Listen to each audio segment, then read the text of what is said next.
नमस्ते दोस्तों, स्वागत है आपका हमारे चैनल सफर सीरीज पर। आज का विश्व एक ऐसे चौराहे पर खड़ा है जहां युद्ध पारंपरिक हथियारों से आगे निकलकर ड्रोन, साइबर अटैक और नाभिकीय हथियारों की रणनीति तक पहुंच चुका है। यद्यपि परमाणु हथियार अंतिम विकल्प के रूप में देखे जाते हैं, फिर भी उनका अस्तित्व ही वैश्विक राजनीति को आकार देने वाला बन चुका है।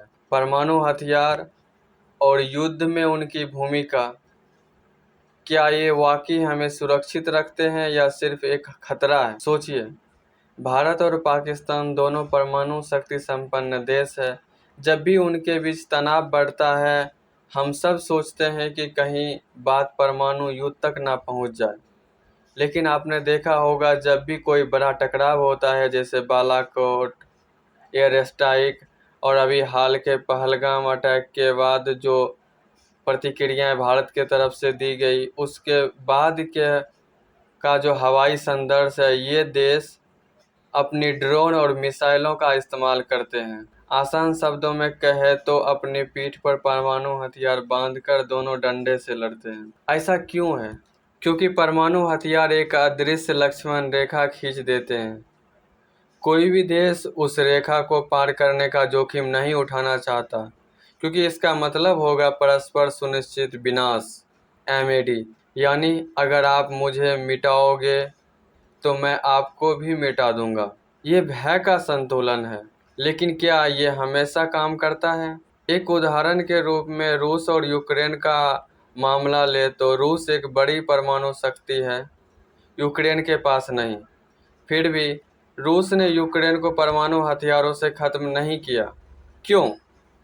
परमाणु हथियार सिर्फ लड़ाई जीतने का तरीका नहीं है। BBC और रॉयटर जैसी समाचार एजेंसियों का मानना है कि रूस इन धमकियों का इस्तेमाल पश्चिमी देशों को सीधे युद्ध में शामिल होने से रोकने या यूक्रेन को और ज्यादा आक्रामक हथियार न देने के लिए एक राजनीति और सामरिक उपकरण के रूप में कर रहा है। इसका मतलब है कि परमाणु हथियार एक गैर परमाणु शक्ति को आसानी से हरा नहीं सकते, खासकर जब उसे बाहरी समर्थन मिल रहा हो। यद्यपि परमाणु निवारक की अपनी सीमाएं हैं। अब बात करते हैं एक और खतरनाक पहलू, परमाणु महत्वाकांक्षा की। हाल ही में हमास और इजराइल के बीच युद्ध देखा होगा आपने। वही युद्ध अब इजराइल और ईरान के बीच हो गया है। इजराइल को एक अघोषित परमाणु शक्ति माना जाता है, वहीं ईरान अपने परमाणु कार्यक्रम को तेजी से बढ़ा रहा है। हालांकि वह कहता है कि यह शांतिपूर्ण उद्देश्य के लिए है, लेकिन पश्चिमी देशों को डर है कि इसका मकसद हथियार बनाना है। इसी डर के कारण इजराइल ने ईरान पर हमला कर दिया है। एसोसिएटेड प्रेस और अल जजीरा जैसे एजेंसियों लगातार ईरान के संवर्धन स्तरों पर नज़र रख रही है।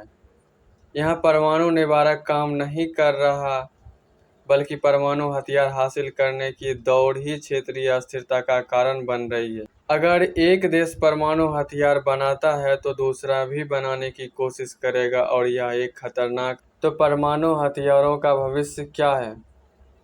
क्या ये हमें वाकई सुरक्षित रखते हैं? जवाब, यह एक जटिल पहेली है। ये एक तरफ बड़े युद्धों को रोकने में मदद कर सकते हैं, लेकिन दूसरी तरफ ये क्षेत्रीय अस्थिरता को बढ़ाते हैं और निवारक की अवधारणा के भीतर भी पारंपरिक संघर्षों को अनुमति देते हैं। नए देशों की परमाणु महत्वाकांक्षा हमेशा चिंता का विषय बनी रहती है।